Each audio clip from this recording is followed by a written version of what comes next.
Today is going to be a fun video. I went on Instagram and I asked all of you to send in all the different questions that you have, and I'll be picking out a bunch of them and answering them to the best of my ability here now.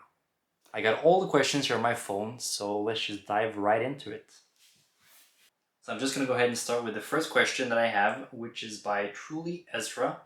And he or she asks, why do men cheat? I'm so confused. So why men cheat? It's a good question. I suppose men cheat because they are physically attracted to someone other than their partner. They cheat because they believe that they can get away with it.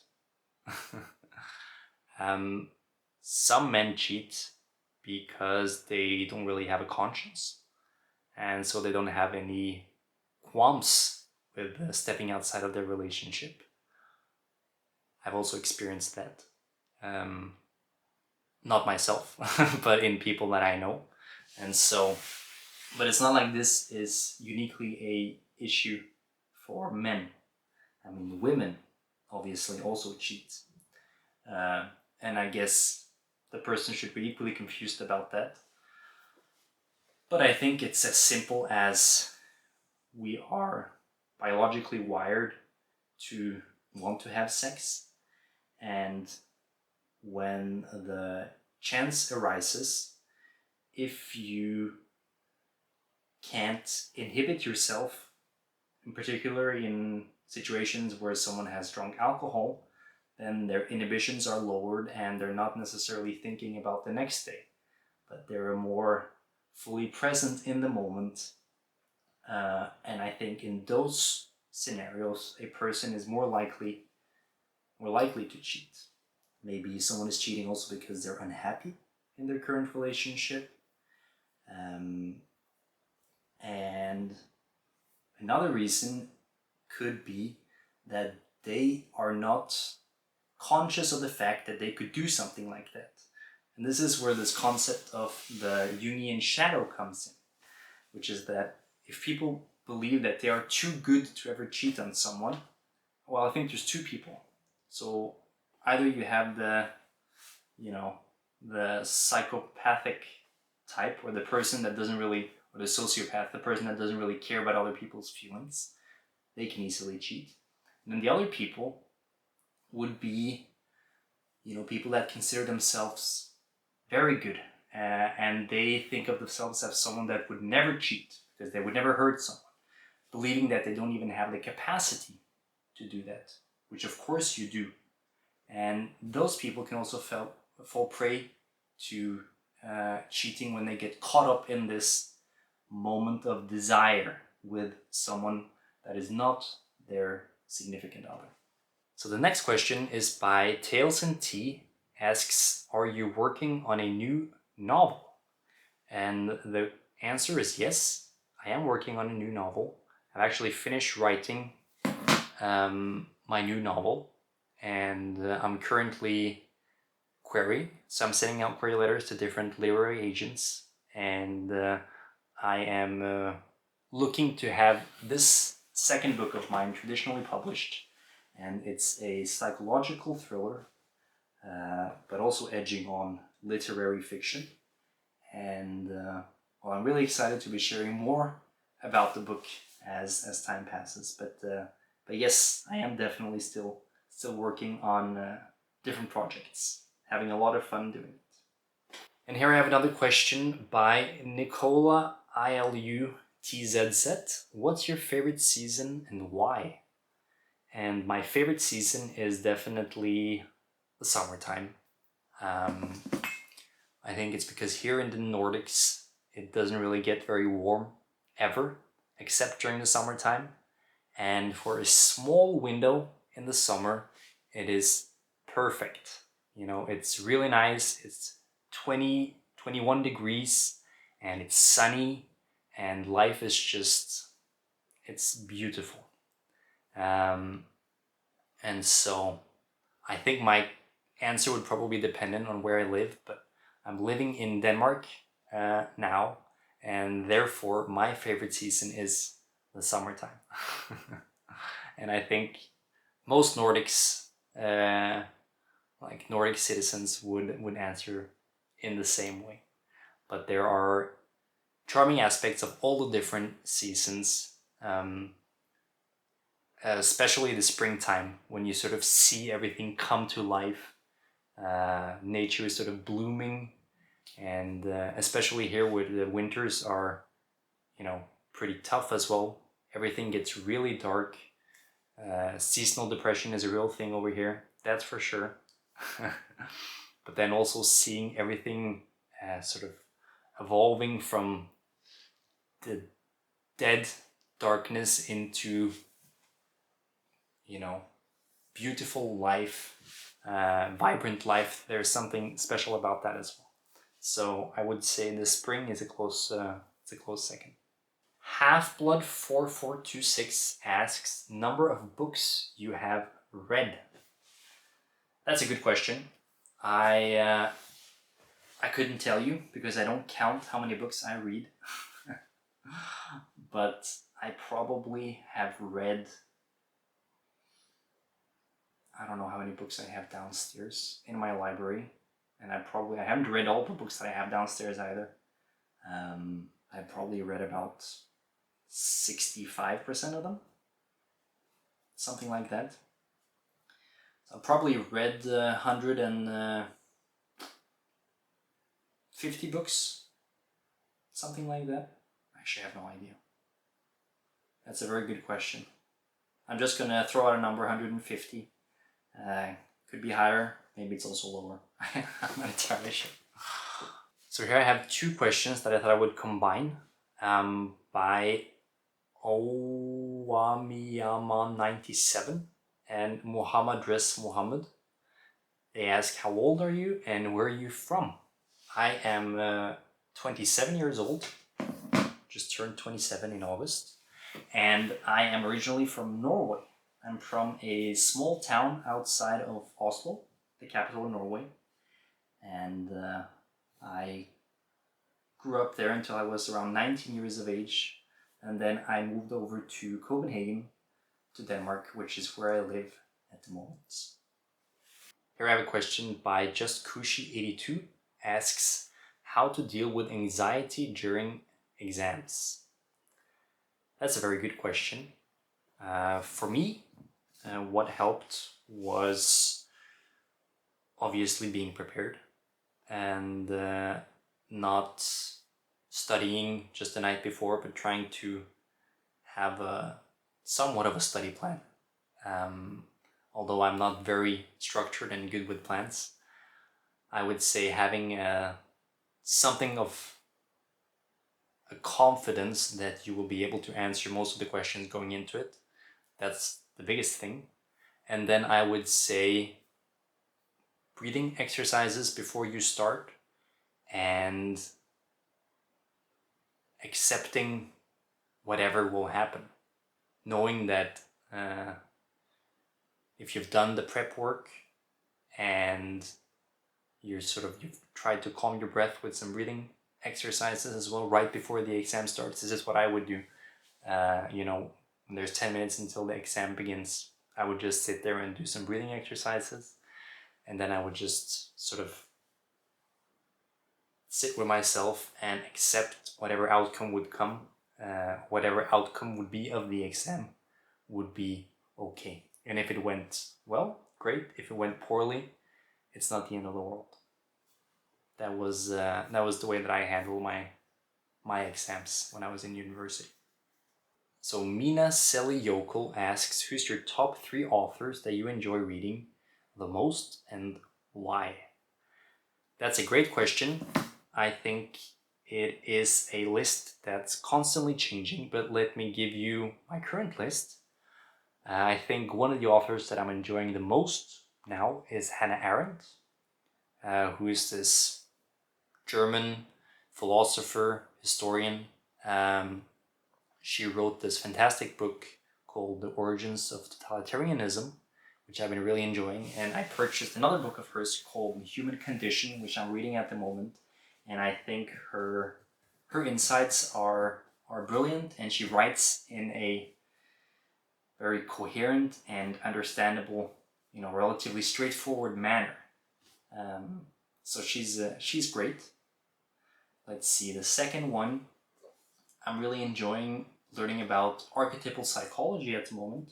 James Hillman, he's a American psychologist, and he was a student of Jung's, and I'm really enjoying his writing as well. And he is influenced by Jung and Henri Corbin, which I'm also getting a little bit into. And so I would say his writing it's very wide, and he takes into consideration a lot of the rich Western cultural heritage that we have. And so I've found a love for his writing in the sense that it's familiarizing you with a bunch of rich culture and people that you wouldn't otherwise have known about. And so I think James Hillman is another great author that I'm really enjoying at the moment. And let's see, the last one, maybe, well, obviously Dostoevsky is my favorite author, and I think he's a great philosopher, he's a great psychologist, and he writes the most incredible stories that I haven't found any other stories that are as, what would you say,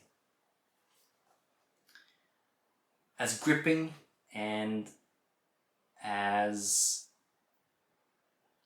illuminating as his works are. Particularly Crime and Punishment and the Brothers Karamazov, the latter being a book that had a big influence on me and remains my favorite piece of literature to this day. Panayota asks, how do you take notes of a book? And that depends a lot. Some of the reading that I do, I don't take any notes at all. For instance, if it's a novel, I might not write anything down at all.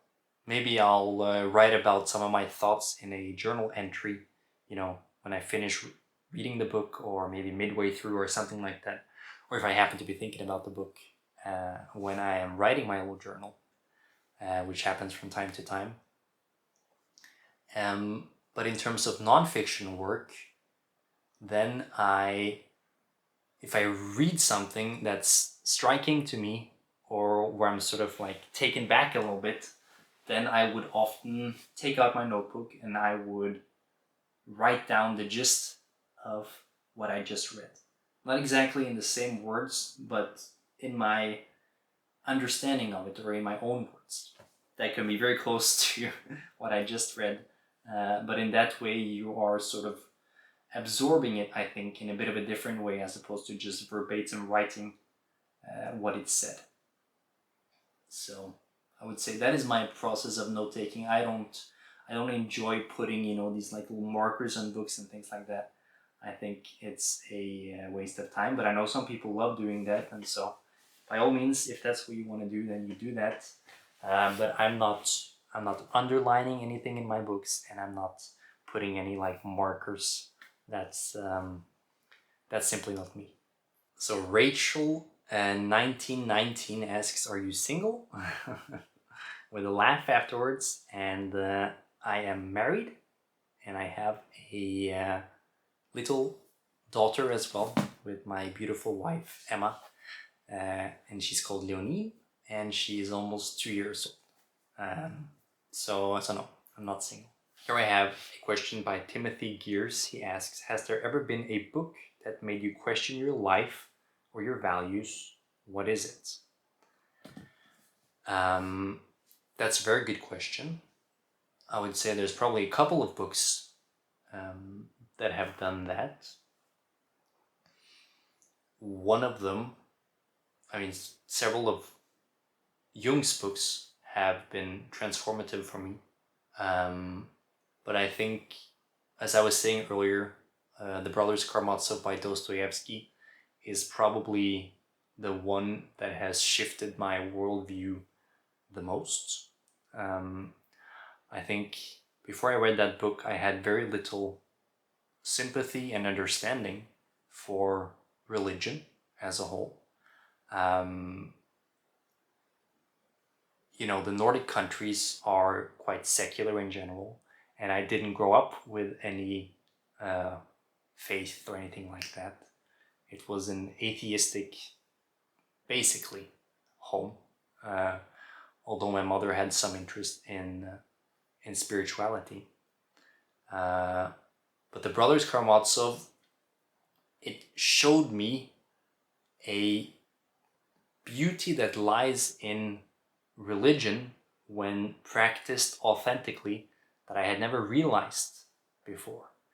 And for instance, the life of a monk, like someone that gives up their worldly life in a sense and goes to live in essentially solitude in service of some potential god, that seemed absolutely ludicrous to me. And I think that book opened up a perspective where I could actually see why someone would want to do that. And I understood how this idea, certainly in Christianity, that you would treat everyone as your brother and your sister is something that's incredibly beautiful. It's agape love is something that's really a wonderful thing, and any person that takes that faith seriously, a true Christian in this instance, and I'm certain that it's the same for many other religions as well, is something to look upon in awe in many ways. That's what I think now. That's certainly not what I thought when I was an 18-year-old kid. And here I have a question by Sirius. He asks, where does this attraction to psychology come from? Thank you for sharing. And that's a great question. It's something that I ask myself from time to time. I think it began the interest as a pathway to understand myself better. I was dealing with some grief at some point in my life, and I thought, two things. I thought probably learning about psychology can help me heal. And secondly, there is nothing that's more interesting than gaining a better understanding of human beings and yourself. And I think psychology is certainly one of the best vehicles for that. And I think also in my worldview, certainly back when I was 18, 19 years old, when I really started to get into it, was that it was a conducive field of study to understand myself better, and it didn't have any religious connotations or anything. I didn't have any prejudice against psychology, which I might have had towards religion or mythology back then. And so that's why I think I first got interested in it, and then I found out that it's one of the most incredible things to learn about. And there's so much fascinating literature, and the subject is endlessly fascinating. So I would say that's why. And I have a question here by Ugrass asking how to read, how to develop this habit of reading. He says, I have a ton of books, but I have trouble sticking with it. And I have some other questions here as well, which are, associated with that or relevant, which is how do you deal with losing motivation to read, reading habits, all these things. So I would say, first thing is to pick up books that really fascinate you. It is a hopeless endeavor to start reading for the sake of reading. You have to read because there's something that you're deeply interested in learning about. And that could be anything. I mean, it could be about plants, it could be about trees, it could be chemistry, painting, football. It doesn't really matter. What matters is that the topic of the book should be something that really moves you, that you're passionate about learning about. And if that's the type of book that you pick up, then it shouldn't really be that difficult to get started. And then you start in small chunks. I mean, you can put up reading goals, maybe something like read 5 minutes every day, or read 10 minutes every day, or every other day. And incrementally, it becomes easier and easier. And I think as you develop the habit of reading, it will become very easy to read, and it will be something that it will be difficult to go without doing. And it's also because in our day and age, I mean, there's a lot of social media. You're on your phone, people want to get a hold of you, and reading is actually a break from all of that, you will see if you start developing the habit of reading, is that it's a very nice moment of quiet, where you get to sit with yourself, you get to sit with your thoughts and the writing or the thoughts of someone else as well, which can be almost a little bit meditative. But sometimes, of course, there will be slumps. I mean, you will have periods where you don't really find the motivation that often to read, and that's also okay. You're not going to be, first of all, you probably have a life, so you can't be reading all the time. But when you start getting the habit of reading, it's going to be difficult to put it down. And I can tell you, it's going to enrich your life in a myriad of different ways. Brett's IT asks, have you read the Bible? Yes, I have. Now, Tabish Stark asks, describe your daily routine or the job that you do. And some of the questions have been about what I studied as well. So I thought I would cover them both in one go and do that as the last question. And so in university, I studied basically finance and economics. I did a bachelor's, which was called International Shipping and Trade. And I worked in an oil trading company and shipping company. And then for my master's, I studied applied finance and economics. And I worked for a private equity firm for a while, and now I'm working in an insurance company as an analyst. And I have a very nice job, great colleagues, and so I'm very lucky. But while I was studying all these things, I realized that I had some other interests as well. Mainly literature, psychology, which then got me into mythology and religion, philosophy. And so this passion is something that I've sort of been cultivating outside of my professional life, which is what I'm doing right here, right now, and also on Instagram, and through my writing as well. And so that's been just fantastic that I get to have this. I get to do what I'm really passionate about. Then at the same time, I'm managing to have this professional career where we have a steady income, because I also have a family that I need to take care of, that I'm responsible for, and so we've sort of found a nice little middle path where both can happen simultaneously. But sometimes it's a little bit difficult to find time for this kind of thing, my Instagram, which I try to post on, which has been a great joy. And it's wonderful that so many people find it interesting as well, because then it's essentially just me sharing what I'm passionate about. If I have read an interesting book, I want to recommend it if I have encountered an interesting idea or whether it is sharing my own writing. So, and in terms of when I find time for it, I mean, I work a normal, basically 9 to 5 job, and so it's mostly in the evenings that I'll be doing this kind of thing, or I'll do reading, and during the weekends as well. And I have a wonderful wife that also has some of her own projects going on, and so that works very well.